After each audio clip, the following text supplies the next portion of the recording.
You know, there's a specific kind of rage that hits you when you're holding a cup of coffee on a Tuesday morning, looking at a neon orange sticker plastered to the side of your grandfather's vintage fishing boat, a sticker that essentially tells you that your property, sitting on your land, in your water, is somehow violating the aesthetic sensibilities of a committee you never joined.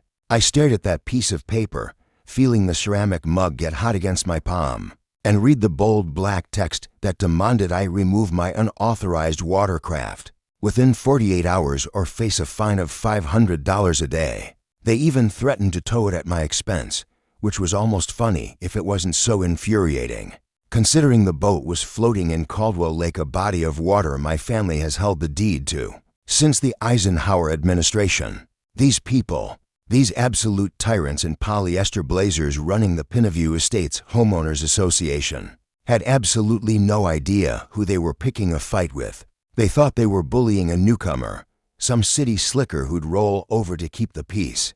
But what they didn't know was that they had just declared war on a man who had spent the last 15 years dismantling complex corporate fraud for a living and had nothing but time, money, and a deep, simmering need to protect his legacy on his hands. My name is Mark Caldwell, and 6 months ago, I was a different person. I was a ghost in a high-rise, a burned-out software architect in Chicago running a cybersecurity firm that ate my life in bite-sized chunks of stress and sleepless nights. When the buyout offer came in from a major tech conglomerate, a number with enough zeros to make you double-take, I didn't celebrate with champagne.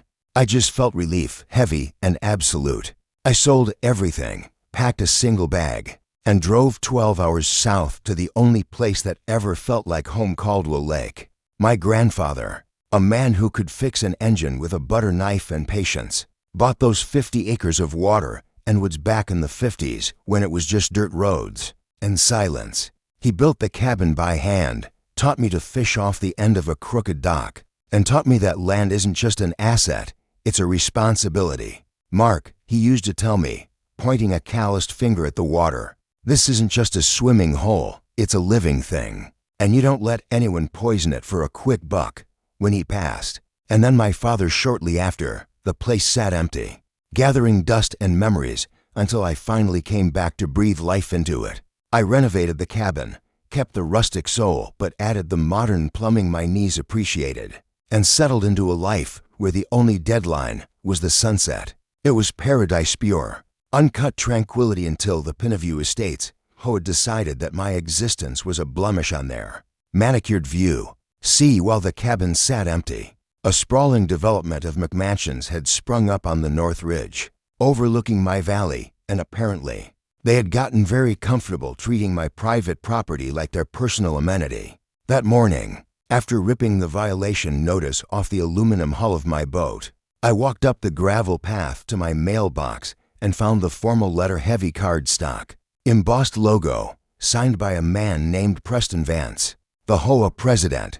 The language was dripping with that pseudo-legal arrogance that small people use when they want to feel big, citing community bylaws and visual harmony standards, demanding I register my boat and pay a retroactive usage fee for the last 6 months.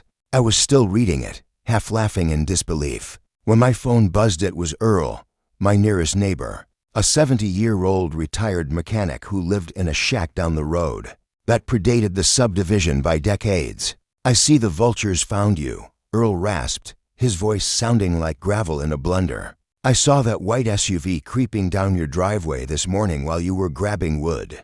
I told Earl about the fine, and he let out a dry, hacking laugh. Preston Vance, he said, saying the name like it was a curse word. That man thinks he's the sheriff of Nottingham. He's been trying to run me off my plot for 5 years because my truck is too old. Listen to me, Mark. They've been using your lake for years. They got a fishing club, the Pineview Anglers or some nonsense. They hold tournaments, big barbecues on your east bank. They act like they own the place because for a long time, there was nobody here to tell them they didn't. That stopped me cold. It was one thing to harass me about a boat, but trespassing, organizing events on my land? I hung up with Earl and immediately went online. It didn't take long to find the HOAS website, and there it was. Brazen as daylight photos of men in expensive gear holding up bass caught in my waters, schedules for the annual Lakeside Gala, and a banner ad for an upcoming championship derby with a $5,000 cash prize, hosted right on my shoreline. They were monetizing my inheritance.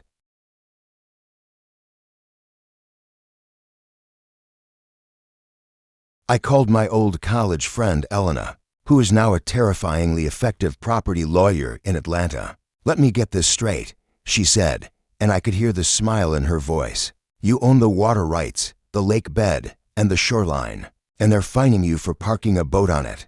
Mark, this isn't a dispute. This is a slaughter waiting to happen. Do not pay them a dime. Let's document everything." Following her advice, I spent the next few days installing high-definition trail cameras along the tree line, and the dock hidden, discreet, solar-powered eyes that watched everything. I pulled the original deeds from the safe, yellowed paper from 1955 that clearly stated the property lines extended 15 feet, beyond the high water mark on all sides. I had the survey maps, I had the law, and I had a plan. I decided to attend the monthly HOA meeting that Thursday. I wasn't a member, obviously, but the meeting was open to the public as they were discussing community safety. I slipped into the back of the community center, a building that looked like a Greek temple made of stucco, and watched the show.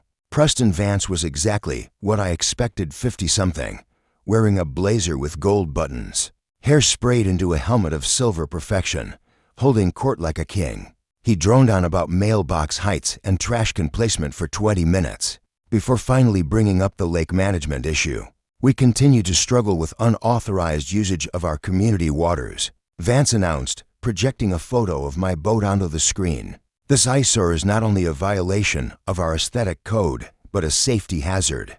We are taking steps to remove it if the squatter in the old cabin refuses to comply." A woman in the front row raised her hand and asked, "But doesn't someone live there now? Is that part of the HOA?" Vance smiled, a slick, oily expression. "The lake has always been under our stewardship. Technicalities regarding the old cabin are being resolved. We expect to have full legal clarity soon, paving the way for the expansion project." Expansion project. That was new. I stood up. The room went quiet as heads turned to the guy in the flannel shirt and work boots standing in the back. "Excuse me," I said, keeping my voice calm, the kind of calm that comes before a storm. "I'm just curious, when you say our community waters, do you have a deed or a lease agreement?" Vance squinted at me, the lights reflecting off his forehead. "You must be the new tenant at the Sullivan place." "Sir, this is a meeting for owners. Please sit down." "I'm not a tenant," I corrected him, stepping into the aisle. "I'm Mark Caldwell. My grandfather built that cabin, and I'm looking at the county survey right now on my phone, and it says Caldwell Lake belongs to the Caldwell family. So I'm wondering why you're charging people fees to fish in my water." The air left the room. You could hear the hum of the air conditioning. Vance's face went a shade of red that clashed with his tie. "We have prescriptive rights," he sputtered, abandoning his charm. "We have maintained that lake for a decade. You can't just waltz in here and dictate terms to 300 families. That lake is the crown jewel of Pineview. It's a jewel you stole," I said, holding his gaze. "And if you touch my boat, we're going to have a much bigger problem than aesthetics." I walked out, leaving a stunned silence in my wake. But I knew I hadn't won anything yet. I had just poked the bear. When I got home 2 hours later, the bear had poked back. My dock was empty. My grandfather's boat, the aluminum shell where I caught my first fish, the boat that held more sentimental value than my entire stock portfolio, was gone. In its place was a heavy chain padlock around the dock cleat and a new notice: property seized for non-payment of fines. Contact HOA board for release terms. They had towed it. They had actually trespassed onto my land, cut my line, and stolen my boat. I felt a coldness wash over me that was terrifyingly familiar. It was the same cold focus I used to get when I found a backdoor in a client's server. The realization that the enemy had made a fatal mistake and left their fingerprints all over it. I didn't scream. I didn't drive over there and break down Vance's door, though God knows I wanted to. Instead, I called the sheriff, filed a report for grand theft, and then I called Elena. They took the boat, I told her. They what? She gasped, "Mark, that's theft. That's conversion of property. They just handed us the keys to the castle. I want to hurt them, Elena," I said. "Not physically. I want to dismantle them. I want to know why they are so desperate for a lake they don't own." The next morning, Elena flew in. We turned my dining table into a war room. While she drafted injunctions, I went digging into the digital footprint of Preston Vance and the HOA board. It didn't take long to find the thread. I found a planning commission filing. From 6 months ago, a proposal for the lakeside residences at Pinaview. It was massive. A plan to build luxury condos on the east bank of the lake, my east bank, complete with a private marina, a clubhouse, and a boardwalk. The projected revenue was in the millions, and the developer listed, a shell company registered to Preston Vance's brother --law. It all clicked. They didn't just want to fish. They were selling the view. They had pre-sold units based on exclusive lake access. They were leveraging my property to line their pockets. The silence that fell over the lakeside was heavy, broken only by the gentle lapping of water against the hulls of 50 unauthorized boats, and the sizzling of burgers on a grill that was legally trespassing. Preston Vance tried to puff out his chest, glancing nervously at the investors standing behind him, men in suits, who were suddenly checking their watches and looking at their shoes. "You're making a scene, Caldwell," Vance hissed, his voice low and venomous. "You're embarrassing yourself. We have an agreement. The community has rights. The community has been lied to," I interrupted, turning away from him to address the crowd. I raised my voice, projecting like a drill sergeant. "Folks, I hate to ruin your Saturday, but you need to know something. The man you paid your entry fees to, he doesn't own this lake. The HOA doesn't own this lake." "I do, liar," someone shouted from the back, probably one of Vance's cronies. Elena stepped forward, opening the manila envelope. She pulled out a document stamped with the county seal, a court order we had secured on an emergency basis that morning. "This is a cease and desist order and a notice of criminal trespass issued by Judge Harrison," Elena announced, handing a copy to the closest deputy. "It confirms that the entirety of Caldwell Lake, including the shoreline up to the tree line, is the private property of Mark Caldwell. It orders the immediate removal of all unauthorized structures, watercraft, and persons." "That means you." Preston Vance looked like he'd been slapped. He snatched the paper, his hands shaking so hard the paper rattled. This is a technicality. We can negotiate.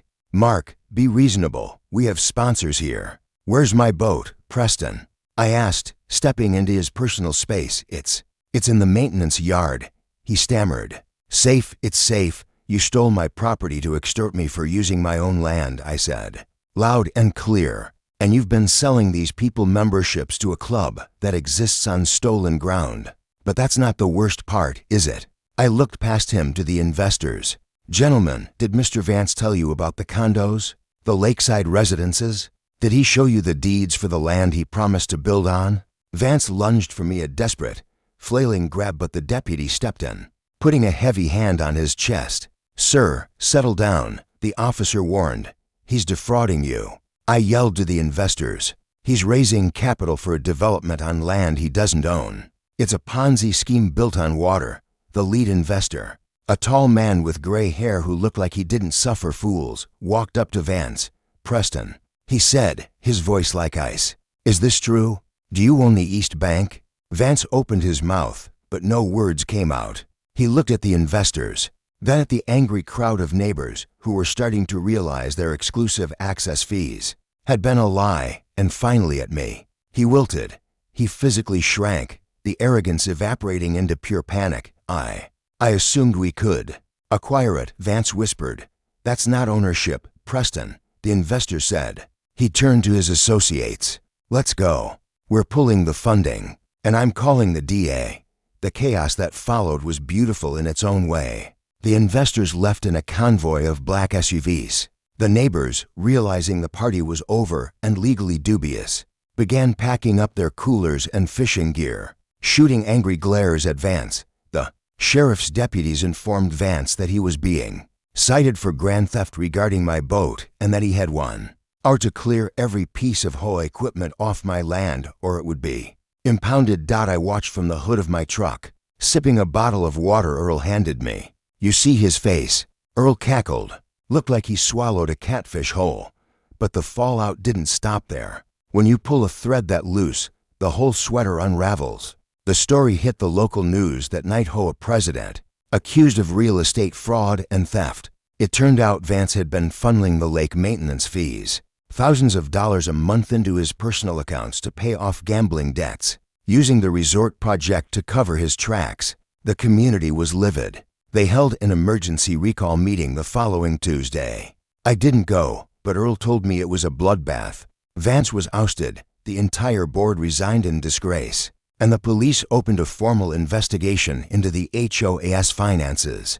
My boat was returned the next morning, towed back by a very apologetic towing company owner who claimed he had been misled by the HOA work order. It had a few scratches, but she floated. I took her out that evening, just drifting in the center of the lake as the sun went down, turning the water into liquid gold. It was quiet. No parties, no bass boats zooming by, just the wind in the pines. But here's the thing about winning: it leaves a vacuum. The neighbors were angry, sure, but they were also sad.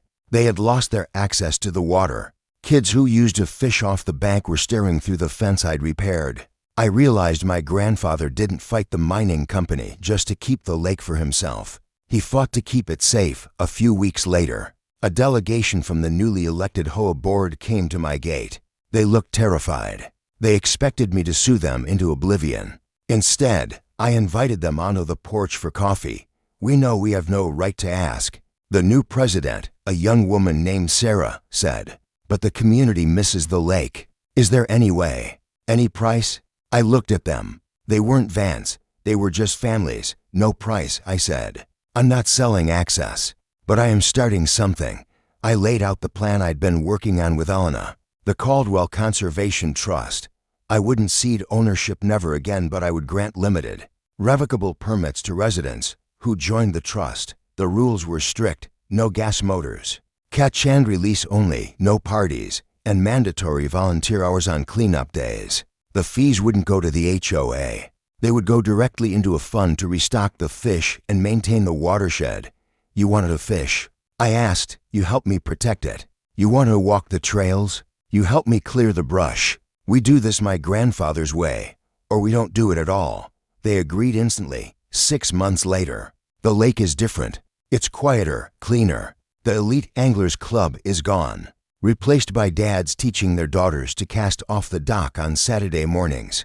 The resort plans are dead and buried, and Preston Vance is currently trading his linen suits for an orange jumpsuit, while he awaits trial for embezzlement and fraud.